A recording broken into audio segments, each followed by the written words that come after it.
What's up, everybody? So I'm here live because I told you I'd be here live at 2 o'clock, and we're going to be talking about that's how you take up space. Yes. And I actually have a keynote called Take Up Spaces. So this is a kind of a riff on that. But I'm really excited to be here today. And what I'm going to be talking about are communications lessons from the debate last night. So I know a lot of you watched the debate last night and, probably watching for different reasons. But me, the high stakes communications expert and strategist, I was watching for, all the strategies and, watching how they communicated with each other or didn't, watching the verbal communication, watching the nonverbal communication, watching the visual communication. And my heart was going pitter patter because there was so much good that happened. That happened last night. And I'm going to drop a link for you because I actually did a similar recap in June. I think it was June when they had the Biden-Trump debate. So I'm going to drop that link here so that you can go back and watch that video to see what I had to say about. It won't let me post comments on LinkedIn. Okay, I'm going to pull up my LinkedIn page and do that. But in the meantime, so before we get started, though, I do want to acknowledge that today is 9/11, and we want to make sure that we remember all of the lives that were lost and also the families of, people who lost loved ones, friends, family, colleagues, everyone who was impacted. And we were all impacted, some of us more severely than others. So I want to make sure that we take time today to just reflect on that. And as we are going about our daily lives, remembering that we don't know what people have gone through and what they're going through. And so be kind, watch your words, watch your actions, watch your behaviors, just be a human being. So I just wanted to make sure that we acknowledge that. So I'm still going to I'm trying to pull up my LinkedIn so that I can drop comments and see any of your comments. If you are joining me live, make sure to say hello. If you have any comments, questions, concerns, hey, let me know. Chime on in because I'm sure that you may have seen some things that I didn't see. Now, does LinkedIn have me as live? Lord, hold on, y'all. I need to make sure that LinkedIn is showing me as live. I don't think it's showing up as live. Huh. Let me see. Let me go over here. Yeah, it does. Okay, there I am. There I am. That link is the link I'm putting now, my comments about the Biden-Trump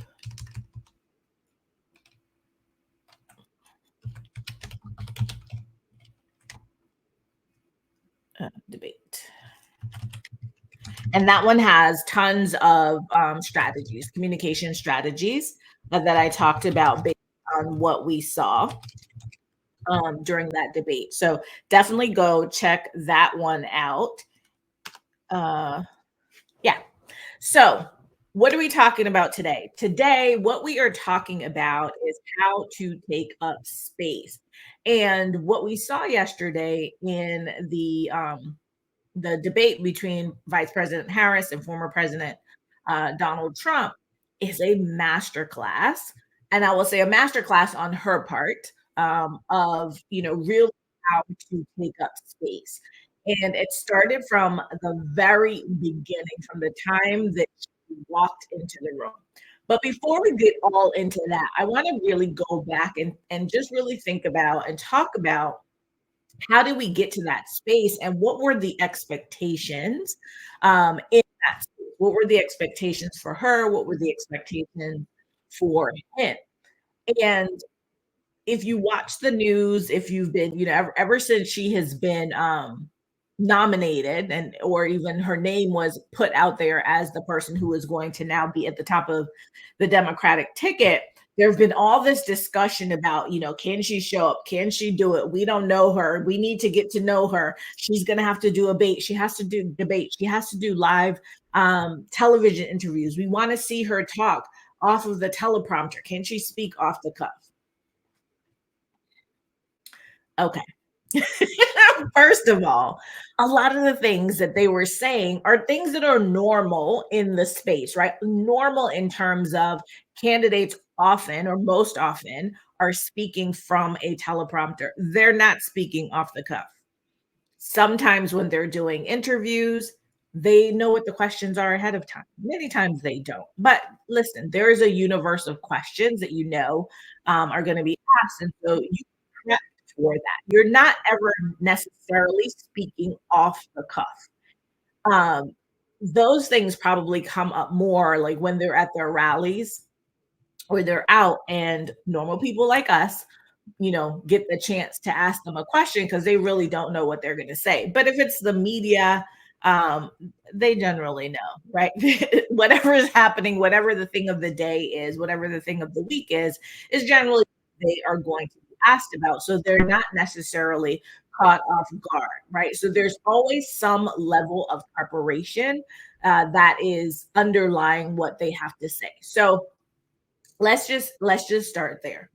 But one of the things I found fascinating in the run up and the lead up to the debate was the conversation around Vice President Harris and whether or not she could rise to the occasion. And the reason I found that so fascinating is because of her background. Now, I'm a trial lawyer. She was a trial lawyer. So that really intrigued me. Which reminds me, for those of you who are just watching me for the first time or haven't, spent a lot of time with me, let me introduce myself. And so that you understand why I'm the person that you should be listening to. My name's Kelly Charles Collins. I am a retired employment law trial attorney. So I practiced law for over 2 decades and represented companies in courtrooms across the state, in federal court, before administrative agencies. So the idea of being in a debate or having a conversation or being in a high stakes situation is so not foreign to me. I'm also a certified mediator and arbitrator. And so again, being in spaces where there's things at risk is something I've been doing for over 2 decades and something that I have mastered over these past 2 decades. In 2020, I retired from full-time practice of law and transitioned to full-time entrepreneurship. And so right now, I run a communication training consulting and media company. And our whole focus in that company is to equip teams, leaders, and women are my focus, really. I love women leaders to really, and women entrepreneurs to really equip you with world-class skills to be able to communicate with clarity, confidence, and credibility in these types of high-stakes situations. Now, most of y'all are not going to be in a presidential debate or a vice presidential debate, but when you're at work, some of you probably think you feel like you're in a debate. What happened? Okay, y'all, I'm gonna have to start all. Ooh,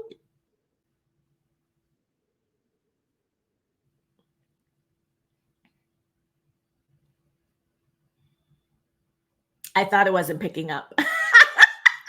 I thought it wasn't picking up because I just looked and it was on mute. So I am hoping, Lord knows I am hoping that we recorded this whole thing. Help me. Help me. Anyway, back to what I was saying. So most of you will not be in a debate, right? So, but you will be in some sort of high stakes situation. So that could be, presenting to stakeholders, that could be presenting to a team, that could be speaking on stage. It could be a media interview, a podcast interview. It could be a one-on-one conversation. It could be at a board. You might be a part of a board or something. Right. So there's all these situations where high stakes comes into play. And so I am someone who wants to ensure that, especially women, that you're equipped with the skills to be able to navigate those spaces successfully and powerfully. You'll always hear me talk about that you should be able to communicate with power, not perfection. I want you to communicate with power and influence, because when you communicate with power, you're able to resonate more with people, and you're also able to influence outcomes. And if you are a leader, that's what you want to be able to do. You want to connect with your audience and influence outcomes. So back to what I was saying about VP Harris, when they were talking about in the lead up to these debates, and they were talking about whether or not she would really rise to the occasion. I found that really interesting based on her background. So in some ways they were saying, hey, she's this prosecutor and she's going to prosecute the case, and whatever, she's on the offense. She knows how to be on the offense. But then they were saying, well, she's going to be in this space where, she's going to have to answer questions. And so she's kind of on the defense. So can she do that? Did they watch her? Have they watched her? Did they watch her in the Senate and see what she does? But beyond that, really just thinking about what her background is and what it means to be a trial lawyer, right? What it means to be a trial lawyer is to be someone who thinks, to be a critical thinker, to be somebody who listens well, to be somebody who can analyze and synthesize information quickly, to be someone who is able to improvise, right? These are all traits of excellent trial lawyers. And she didn't get to where she was, right, from being the DA to the AG being a slouch. I can tell you that. She didn't do that, right? So she knows she has a skill set that was perfectly suited for this debate. Now, I want you to think about your own self. Like, think about what you have. What are your skill sets? When you think about when you have to be in a high stakes communication, right? A high stakes situation, what are the skill sets that will allow you to succeed in those spaces and not be burdened by other people's beliefs or lack of belief about what you're capable of, right? And how you're going to respond. Because when we take on other people's baggage, that's what causes us to not do well, right? And we know our media is something else, right? And they love a story, and the messier, the better. And so, putting out stuff to, kind of make people think, oh, she's not going to do well, or maybe she will do well, or, whatever, and maybe try to get inside of her head. You got to be mindful of those things. And you have to think about that what she's doing, where she is, that's her workplace. And I want you to think about in your own workplaces, in your own spaces, how are these things showing up? Right? How are the messages, the comments that people are making impacting your ability to show up powerfully in spaces? And that's whether you have to communicate verbally, written, non-verbally, whatever it is. You want to be mindful, right, of the surroundings and the things that you're taking in, the external forces that you are allowing to impact your ability to communicate powerfully. This is really important to me. This is important to me because I realized that when I was practicing law, one of the things I learned really quickly was that I had to learn how to navigate that space. And I had to look out for myself, right? And I could not let other people and the things that they were feeling or the fears that they had impact the way in which I showed up. And when we really get clear about who we are, we get to show up masterfully, like VP Harris did at the debate. Now, on the other side, we had, them talking about former President Trump and, just giving him a pass, essentially. And some of y'all might get mad. And listen, I'm not here to tussle with you about politics. I'm talking about communications. But we see how the media just, normalizes a lot of the things that he does, and the expectations for him were not as high. It's just like, if he shows up and he's able to focus, didn't say, actually answer questions or actually answer questions truthfully, but actually focus and not kind of meander or do the weave, as he calls it, that would have been a great day, right? It would have been a great night for him. And as I was thinking about this, and I was thinking about, what that means, and the playground that they created, and the atmosphere and environment and context that they created before the debate, I started to think about, as Black women, what does that mean, right? What were the expectations for her? The expectations were so very high, right? And as Black women, we're always expected to do more. So most people, it's like, yeah, go out there and do your best, right? That's going to be great. Just do your best. But for Black women, we not just have to do our best, we have to do our best, and whatever people perceive is better than others. I'll say that again. We not only have to do our best, but we have to do our best, and what others perceive is better than others. That last part makes this really an impossible hurdle for us sometimes, right? Because it's not that you're doing your best and supposedly what's better than anyone else, but what other people perceive. What is their perception of you doing better? And because everybody's perception is different and everybody's perception is their reality, you don't know where the goalpost is. It's just moving, right? And so for her, she was really up against a Herculean task in really trying to, appease all the different audiences. And so when you're in that situation, and some of you might be in that situation, right? Again, in your workplaces, at home, in community projects and stuff that you're a part of, you have to really understand what's at stake for you. And you have to decide, how are you going to show up in the moment so that you know that you are there to be powerful, to do your best. And basically, you can't be, you can't buy into or fall into the traps of everybody else that's there and what they're thinking. Because otherwise, what's going to happen to you is you are going to just be, you're not going to do your best. You're not going to do well at all.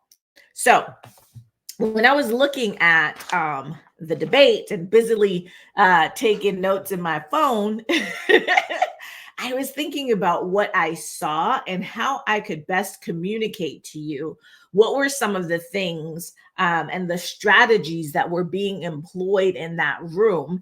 And some people have talked about different things, all over social media. I love to look at all the posts, but I started to think about, what did I see in comparison to what it is that I talk about all the time and the things that I teach, right? My women leaders, the things that I teach leaders in general, the things that I teach to teams in order to really elevate your communication skills.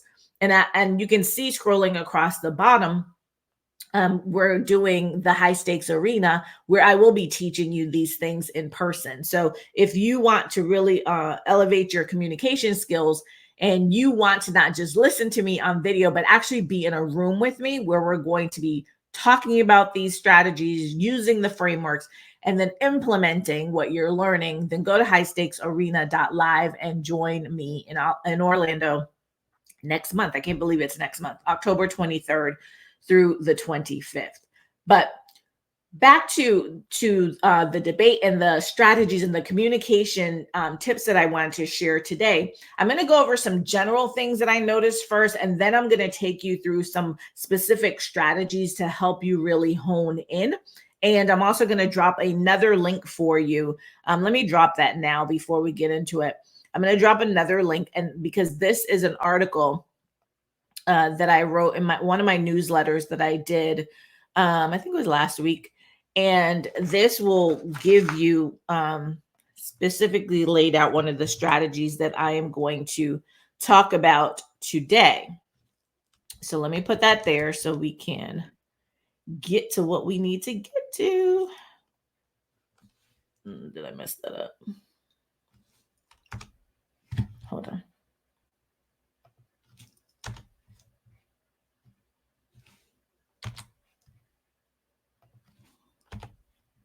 Okay. So that's there. All right. So generally, let's talk about what we saw. And this is between both candidates. Some of the things that I want you to pay attention to. One is facial expressions. That, you know, if you go on social media, you'll see everybody talking about memes, right? There's so many memes of Vice President Harris. And I'm sure there's probably equally the same number of memes from former President Trump. So why I wanted to bring this to your attention is because we often aren't aware of our nonverbal body language. When we're speaking, when we're in a space, we're not really paying attention to that. And our body sometimes responds before we even know that, you know, oh shoot, I just made that face, or you can feel it, right? And so if you watched yesterday, you saw that there was lots of facial expressions from both parties, and some good, some not so good. And that's for both of them. And why I want you to pay attention to that is because what we have to understand is that our nonverbals speak volumes, right? It's not a word. Nobody can hear it, but people can see it. And so we have to be very careful about that and careful how we show up. Now, I know for me, I have, my face will tell you a whole bunch of things, right?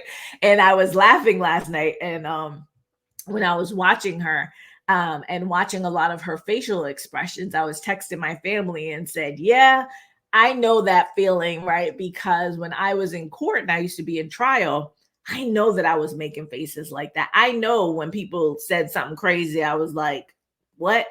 And I had to be mindful of that because people were watching, and those people that were watching were the judge and the jury.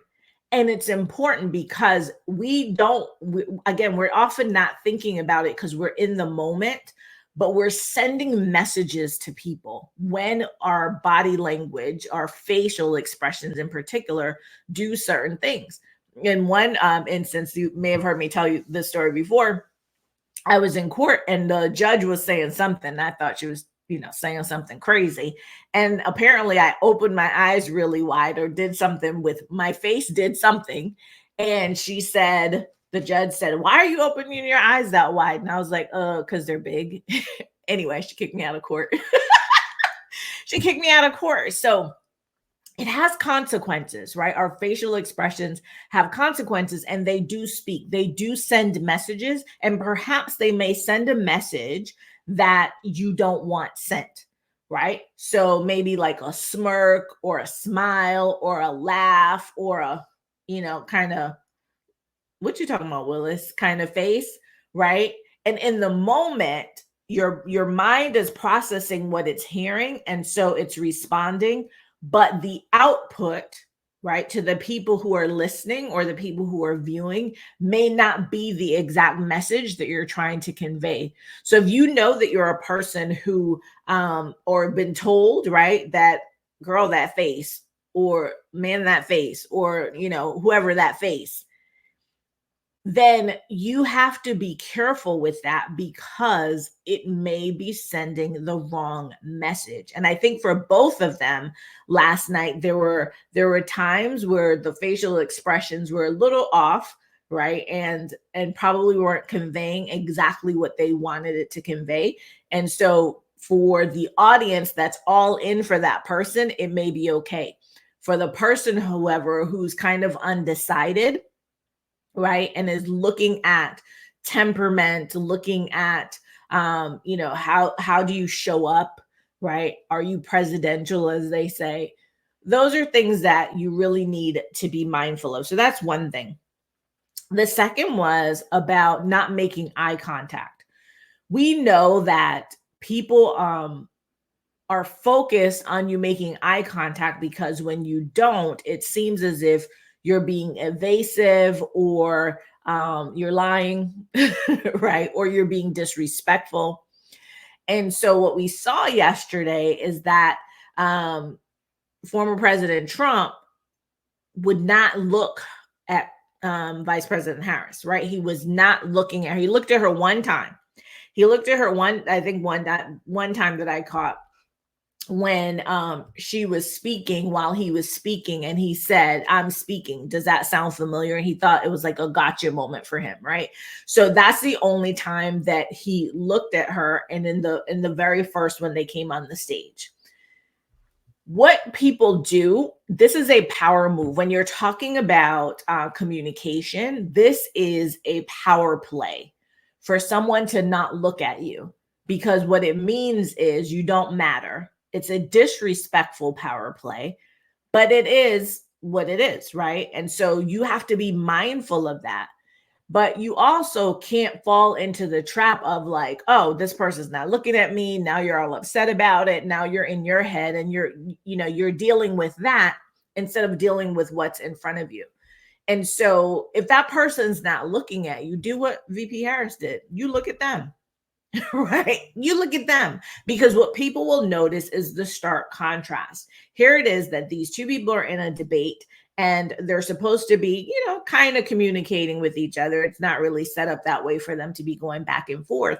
However, they are talking to each other, talking about each other, talking about, their policies and their history and all the things. And so there's a conversation of some sort that's going on, and the natural thing to do, the respectful thing to do, is to look at each other.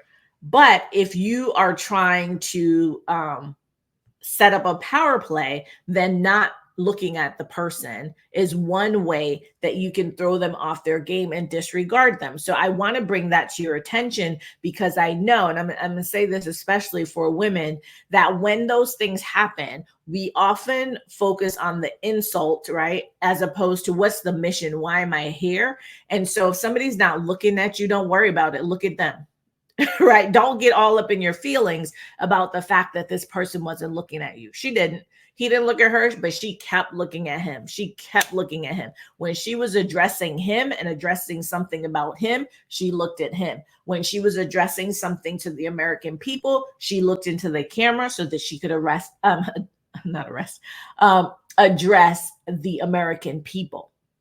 Right. And so you have to know in your mind, like, where am I looking? Where is it important for me to look, and not to be concerned? Because I know sometimes we walk into rooms, we walk into meetings, we walk into networking situations, we walk into conferences, we walk into all these spaces, and people don't look at us. I used to be in depositions, and the attorneys, like male attorneys, would walk in the room. They would talk to every male attorney in that room and ignore me. They just wouldn't even say anything to me, right?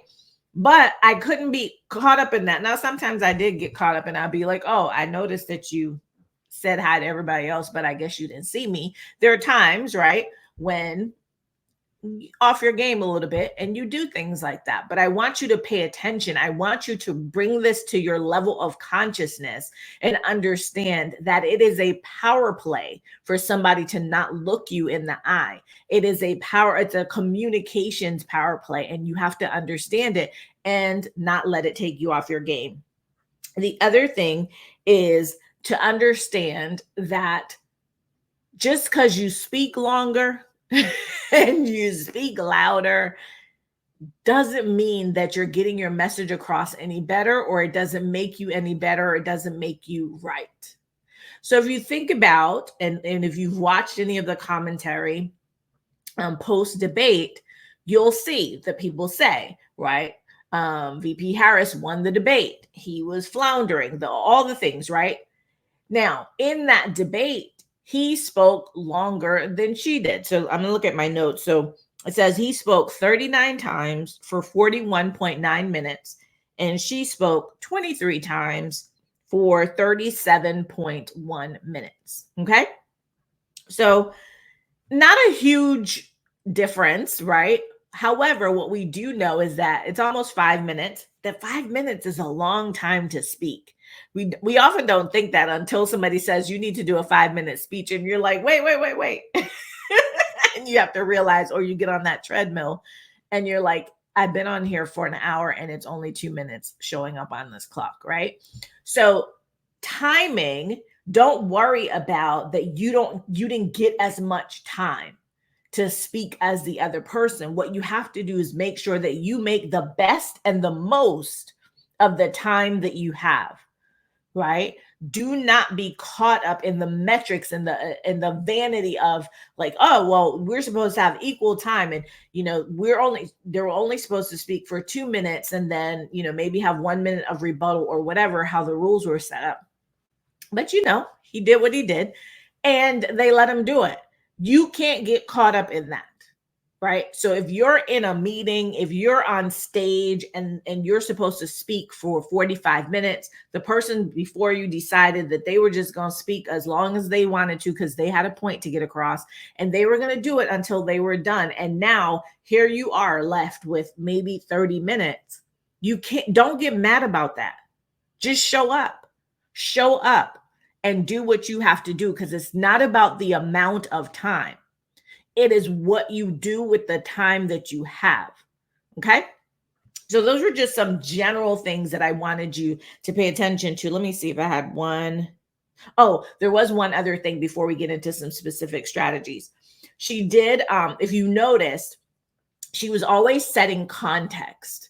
So I want you to think about that when you're communicating, whether you're communicating in writing or you're communicating verbally. When she was asked a question that had history, right? And she realized that maybe not everybody knows the history, she would say, let's look at how we got here. I think that's how she said it. Let's look at how we got here, because she wanted to give the context for those who don't know the whole story within which to listen, because context is everything. And we know that to be true because you've had conversations with people where they're telling you something and you're like, yeah, but I don't know the backstory. Like, what does this mean? Where did this come from? You have nothing to attach it to. There's no bridge, right? For you to be like, oh, okay, this is where we are and this is how we got here. And so when you're speaking, when you're communicating, I want you to think about that. Are you giving people proper context, or are you just like throwing the content out there and hoping that they understand? When people tell you, I don't understand, or you just don't, people are like, they didn't get it. And you're like, I don't know why they didn't get it. I don't know why they didn't understand it. Because you didn't give them the proper context in which to understand it, in which to get it. Right? So your job is to create context for the content so that people can be connected to the message that you are delivering. Okay. So you want to make sure, and that was another thing that she did generally that I wanted you to pay attention to. So let's get into some of the strategies, right? Because I love strategy. And I've talked about some of these things already. I dropped the link for I dropped the link about the comments that I did for the Biden-Trump debate. And then I also dropped the link in the comments for the article that I wrote, my newsletter that I wrote the other day about one of the strategies that I'm going to talk about right now. So one of the things that she did masterfully is what I call be in the know. So that's the strategy that's in the article that I was talking about. So I really laid that out for you. I call it be in the know. One of the things that I learned really quickly as a lawyer was that everything around me, and this is how I put it, everything around me was a game. And I had to learn, right? I had to be in the know about that game. So I had to know what the game was. So if we think about what happened, what we were watching last night, Vice President Harris and, former President Donald Trump, they had to know what the game is. But I'm going to focus on her for this lesson. I'm going to focus on her. So VP Harris had to know the game. What is the game that's being played here, right? The game was this debate, but it wasn't just a debate. The debate has all this noise, right? Or I'll say noise around it. And what were the expectations, right? So she knew that there were so many things. This was a really high stakes situation for her as a presidential candidate, even more so than, former President Trump, even more so than him. This was really high stakes for her. So she had to understand the game that she was playing. And the game was one where she had to show up in a particular way, say particular things, right? Answer particular questions, and not do anything to harm her candidacy, right? That's the game. That's the game. I got to show up powerfully. For those who say they need to hear my policies, I need to talk about policies. For those who say they need to know more about me, I need to let them know that, what I've done, and basically you can go research and figure it out once I give you these nuggets so that you can go out there, use Google, your BFF, or ChatGPT, or one of these other things to really find more information. She was playing the game of the media and what they were going to say and what they were going to do, because they have a lot of power in how they're going to frame the narrative going forward in these days leading up to the election. And so there's a game that she has to know, like there's this game. This is the game that we're playing. But it's not that she only has to know, right? So the framework, the strategy is called be in the know. So she has to know the game. And the other thing is that she has to know the players, right? And so we think about, okay, so there's a debate and we think there's two people in the debate. So those are the players. They're not the only players, right? So yes, she had to know her opponent in the debate, know who he is, know what he's going to be up to, know how he's going to respond, how he's going to react, what's his behavior going to be, what's his tone, his tenor, just his persona. What is that going to be? But there were other players, right? And the other players in that room were the two moderators. And what is their agenda, right?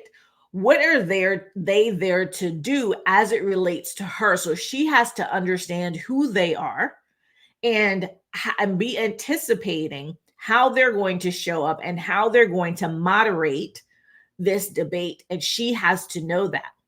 She also has to know, however, the other players, us, right? Us out here who are listening, right? The ones who are like, yep, I'm with her. The ones who are, I ain't never with her, right? And then the ones who are like, I'm not sure if I'm with her. And just as I said in the Biden-Trump debate, that these debates are not for the ones that aren't checking for you. It's really for those people in the middle who are kind of like, I'm not so sure. The ones who keep saying, I don't know her, right? I need to know more. I need to know the policies. And so when you're thinking about who the players are, you got to think about that. So think about in your own situations, think about in the places where you have to communicate. Who are what is the game that you're playing? The full game, and who are the players? And again, it's not just the people that you know right off the bat, or that you can say, oh, I'm going to have a conversation with these people, or I'm going to be in a room with these people. It's everyone, anybody who has or can impact your game in some way, they are a player, right? So you want to know who those players are. And so she really, obviously, she was prepped and they did their debate prep. And so they know that there's all these players, and you have to understand who they are, and you have to understand their tendencies. The third thing that she had to know was the rules of the game. And they told you at the beginning what the rules were, right? And we know that before the debate, there was a whole battle about what the rules should not be, all the things, right? And so what we know is that the rules said that they had 2 minutes to answer their question. I believe they had 1 minute for a rebuttal. And then the mics were supposed to be off in between, all the things, right? So you know the rules. And you got to decide whether you're going to play by those rules or you're going to create your own. And we saw that, her opponent was creating his own in some way, which led to him speaking a little bit longer, right? But what she did was decide that she was going to play within the rules. There was one time when she said, hey, I want to answer those questions. And they were like, nope, not doing it. Even though she was trying. And what she could have done is really spoken over them, right? Like he did, and continued saying what she was saying, but she calculated, right? Going back to what I said in the beginning about us Black women not only having to do our best, but also being better, right? Based on people's perceptions. So if she had broken the rules, that would have been a whole talking point. And so for her, she realized, listen, I want to be able to say what I want to say. However, I'm not going to push the envelope on that one. I know the rules. I'm going to stay within the rules. And then later when it came back to her, she did, answer and say what she wanted to say. So again, you have to know, how am I going to work within these rules? Who are the players, right? What is the game? So those are first three. So know the game, know the players, know the rules. Now, you also have to know your role. And she knew her role in this debate. What was her role? Her role in this debate was to be the person that the American people saw as the only choice as somebody to run this country for the next 4 years, right? To be the only person that showed up, as everyone says, as presidential, right? Somebody who had the knowledge, somebody who had the temperament to hold that office. So you have to know your role. And when you're in spaces, you got to know what your role is. And when I talk about this in the article, you'll see we talk about, are you the speaker? Like, are you the person, the spokesperson? Is that your role? Like yesterday she was, right? Are you somebody who's there to be just in the audience? Are you an observer? Are you somebody who is supposed to be an active participant, but you're not responsible for carrying the day, right? You're not the person who's the spokesperson, but what is your role? Because if you don't understand your role, no matter if you know the rules and no matter if you know the players, you won't know how to navigate this space. And you think about any game, think about Monopoly, think about all the games that we play, it's all strategy. Right? How do you win Monopoly? Strategy. How do you win chess? Strategy. How do you win even tic-tac-toe? Strategy. Because you got to know the game, you got to know the players, you got to know the rules, you got to know who you're playing against, you got to know your role, right, in the game. So that's another area that she needed to know, and she understood what her role was yesterday. And so, though, there were moments where she kind of dug into him or whatever, she really kept her cool. She really kept calm. She really kept in control of who she was, because there were such expectations for her about whether or not she was up to the task, whether or not she could do this, despite that she has more education and expertise than he ever did or even did when he ran the first time. But there's still this thing, right, for her that she had to be more and do more. And so she realized that she knew her role. The next one is to know your value. She knows her value, right? She knows, like she said, I'm the only one on this stage who has prosecuted. She went through the litany of it, right? She knows who she is. She knows the value that she brings to the table, regardless of what anybody is saying, regardless of, what people are questioning her about and whether she can do this or whether she can do that. What I know as a former trial lawyer of over 2 decades, I never questioned her ability to show up, because I know that the skill set that she has, that she has been taught, that has been ingrained in her in years and years of trial practice, wasn't going to fail her, right? And so knowing that and knowing your expertise and really embracing your accomplishments and your achievements is part of knowing your value, and not letting anybody play in your face about that, and showing up powerfully, knowing that you are who you are, right? you are who you say you are, and you are the person that is uniquely qualified for whatever situation that you find yourself in. So she knew her value, and that's part of being in the know. Also, knowing your mission. This is big because oftentimes we get thrown off, and this could have easily happened to her if she played into the game. We know that he's an entertainer, right? That's how he got his fame before coming into, the public, or how he came into the public eye, was through his entertaining on his TV shows, etc., right? And so it's easy to get caught up in the drama of it all if you don't know the mission that you're on. She knew her mission. Her mission was to show the American people that she is the only person on that stage who should be president of the United States, the next president of the United States. So there was a mission. She also had other things, right? There were things that she had to do. She had to reach out to the people to say, hey, come on over. Right? Those of you that are sitting on the fence, come on over. She also reached out to that, that side over there that's not really checking for her, and said, hey, you can come on over too.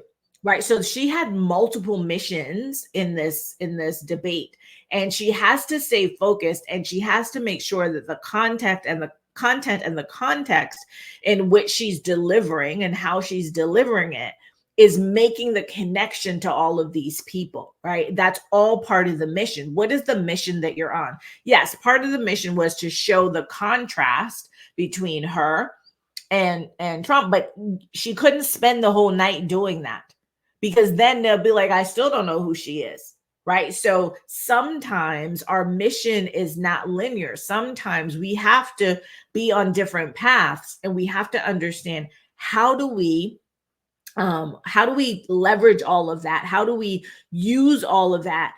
How do we make sure that every part of our mission is being addressed when we're in these situations? And when you're talking high stakes, that's usually what happens, right? There's a lot of stuff going on, and there's a lot at stake. That's why they're called high stakes. There's risk involved. And so, right, you have to be laser focused on that mission. So when he wouldn't look at her, or when, he would make whatever, faces or whatever, she couldn't get caught up in that at all, right? Because that would take her off the mission. And the last part about being in the know is that you have to know the end game, right? Different from the mission, because the mission is what's going to direct you, right? The mission is the thing, like, what am I about? Like, what am I trying to do? And then the end game is, how do I want this to end? Right? What is it that I'm trying to accomplish? Right? So the mission is what I need to do. Like, I'm on a mission to get these people to vote for me who are undecided. Right? What's the end game? The end game is to make sure that I show up in a way that I give them the information that they need, that I do the things that are necessary, that equips them with the ability to do the thing that I want them to do, right? What is the objective, the full-on objective of me being on this stage, of me being in this team meeting, of me delivering this pitch to you, of me doing this workshop or this masterclass or whatever? You have to understand, what is the end game? What is it that I am trying to accomplish with what it is that I'm doing? What is this mission in aid of, right? So that's the be in the know strategy. And again, if you click the link in the comments, you'll see the article that I wrote about it. But let me just go over the be in the know steps again. Know the game, know the players, know the rules, know your role, know your value, know your mission, and know the end game. All right. Couple more that I want to go over before we leave today. I didn't think it was going to be this long, but here we are. Because listen, I geeked out about this. All right. So the other one is, I call it bait the hook, throw the line, stay on shore. We saw masterfully how she prodded him, right? Prodded him and dropped little things that she knew, going back to knowing the players, right? Things that she knew that would really rub him the wrong way or get him ruffled and throw him off his game. Because again, she knows what her end game is. She knows the mission that she's on. So she understands, what do I need to do in order to show up powerfully? So what she did was she would bait the hook, right? She would say certain things, right? Or she would, in the beginning, you saw when she said, oh, he's going to answer about immigration, even if that's not the answer. Baiting the hook, right? She was baiting the hook. And then she talked, and then she did what she said, she was talking about the crowd size, and she said, oh, I want to invite you, to attend one of his rallies and all, the crowd size, whatever. So now she's throwing the line, right? She's baiting the hook and she's throwing the line for him to get caught up in it. Him, right? So I want you to think about, when you're in these spaces, I know a lot of y'all like to say, I match energy. I don't, right? But, and when you bait the hook and you throw the line, because you match energy, y'all want to not stay on the shore. You want to jump in the water. But what happens when you jump in the water is that you're going to get hooked too, right? So you have to learn how to bait the hook, throw the line, and stay on shore. So she would bait the hook. She would throw the line right here. Y'all do this over here. He's going to, I'm going to talk about his crowd size. I'm going to do it because we know that's going to impact him. But I'm going to stay on shore so that I can really talk to you about my message, right? And she kept doing that. She never jumped in with him. Even when he told her basically shut up, and he told her, like, I'm talking, be quiet. I think he said be quiet. If I'm wrong about that, just let me know. But right, she could have easily taken offense and matched energy with him and be like, who are you talking to? Like, Mr. Who, sir, who are you talking to? Right. But instead she was like, no, it's okay. Baited the hook, threw the line, but I'm going to stay on shore, because if I'm in that water fighting, right, not to get hooked, I'm off my message. I'm off my mission, right? I can't do the things that I need to do. I cannot get to the end game, right? If I have put myself now in the water at risk of being hooked, right, by what I threw in the water. So I thought that was brilliant. So I call that bait the hook, throw the line, stay on shore. All right. The next one I want to talk about is closing the gap. And this was at the very beginning. So coming into this space, we know that there is a gap in perception about, who he is, who she is, who they are to each other, who's stronger, who's smarter, all the things, right? There's all the things. There's also there's a disparity in their height, right? And there was this conversation about her not being able to have a stool that she can stand on and all the stuff, right? And when somebody is bigger than you, right, in physical stature, then in some ways some people may feel that you're at a disadvantage, or even just the difference in height. The perception of people is that one person is more powerful than the other person, right? So what she did in this situation was to close the gap, and she wanted to close the perception gap. She wanted to close the visual gap.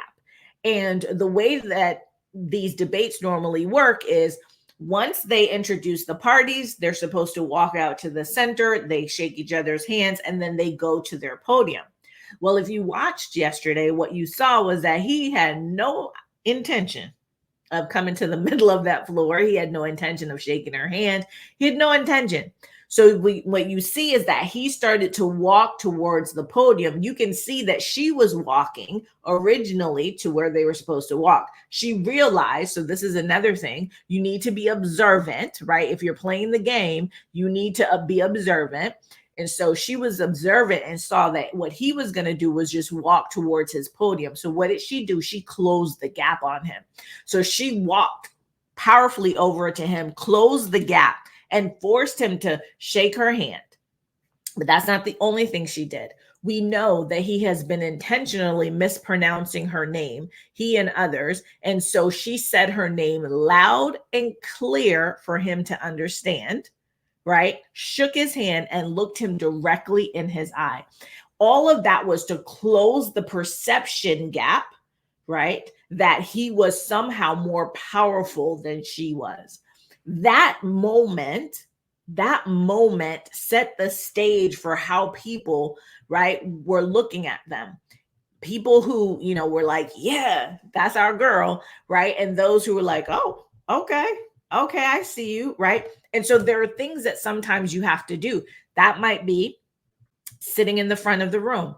That might be standing up when you speak, right? That might be positioning yourself next to certain people in the room. It might be exactly what she did, close the gap physically, right? So that people see, like, I'm not afraid.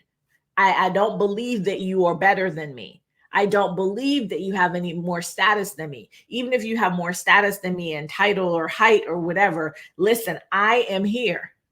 I belong here. So she closed that gap.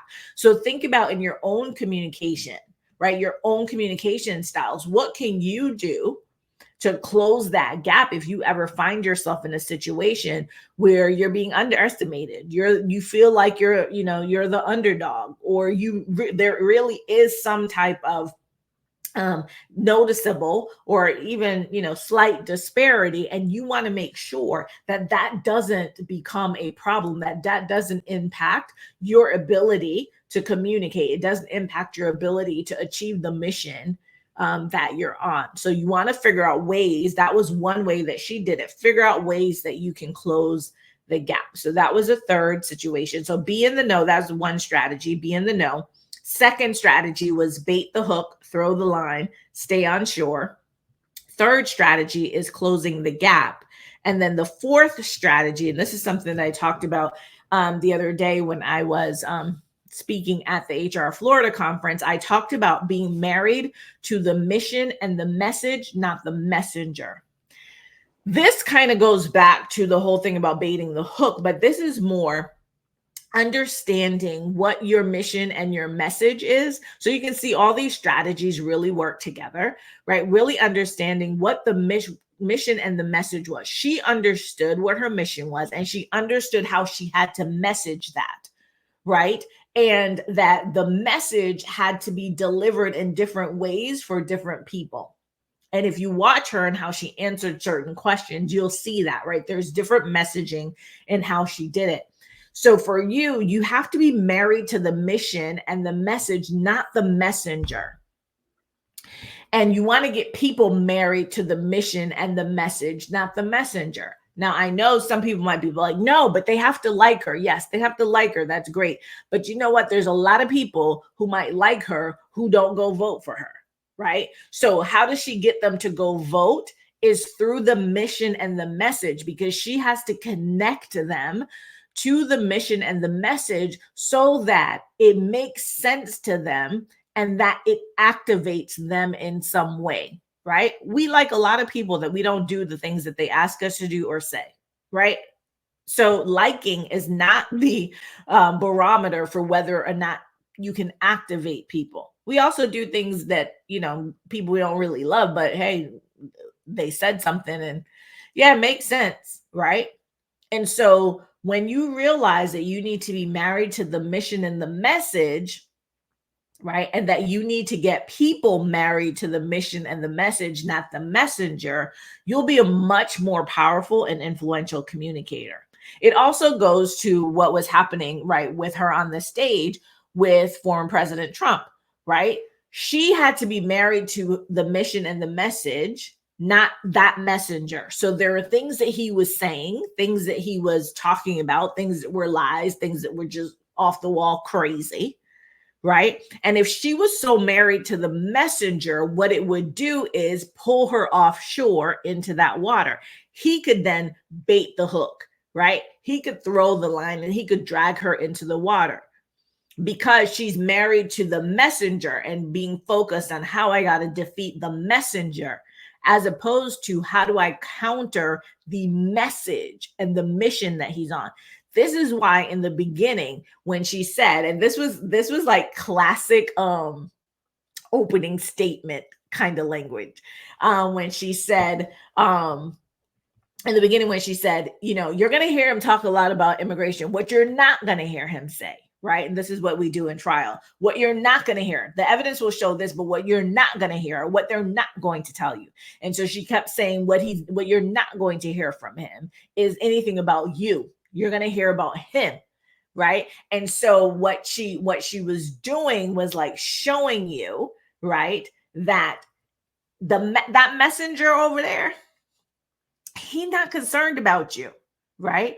And so when you think about how you're going to message, you have to think of what is the message, who am I talking to, and what do they need to hear. So she was priming them, right? She was priming them.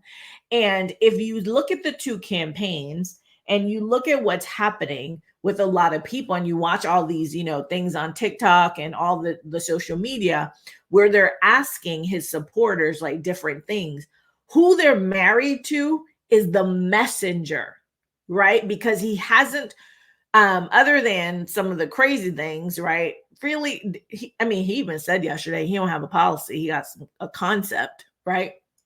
So there's not a message, a political message. Now there's other messages that they're married to, right? Messages of hate and divisiveness and racism and misogyny and all the things. But they're also very married to the messenger. This is why you find and I ask this question all the time, like, how could people be so, like, how could they, like, well-meaning, like, brilliant people? It's because the people who could go against them, the people who could stop some of this stuff, right? They realize that the people are married to the messenger. And if they try to pull them away from the messenger, there's going to be a problem. So what you have to think about is when you're communicating, when you're doing things, if you want to activate people and you want to do things, yes, at some level, right? We always talk about know, like, and trust. So yes, there's that. But especially as a leader, you want people to be married to the mission and the message, because what happens when you leave? And what they're married to is the messenger. So they're only doing the things because they like you. They're only doing the things because they know you. They're only doing the things because they trust you. They're married to the messenger. We got to be married to the mission and the message, right? And that was something that she was very good at doing yesterday, being married to the mission and the message, not the messenger, right? Herself, right? She told you, I'm not talking about me, I'm talking about you. So she's not married to herself as a messenger, nor was she married to the other messenger, her opponent in the debate. So she could focus on the mission and the message so she could get to the end game. So that's it. That's what there's lots of other stuff that happened, but those are the things that really stood out to me. These things make me really excited because I love to see how we use words in our body language, how we communicate verbally and in writing, how we show up powerfully. And so, I'm really focused on helping you to elevate your communication skills in whatever role you're in, whether you're in the corporate space or whether you're an entrepreneur, right? Whether you're using this to really move up in your career, or you're using it to be able to build the business that you love and the life that you desire, right? So this is, to me, all about life, living, and legacy. And how do we leverage our communication skills powerfully to influence outcomes that we desire?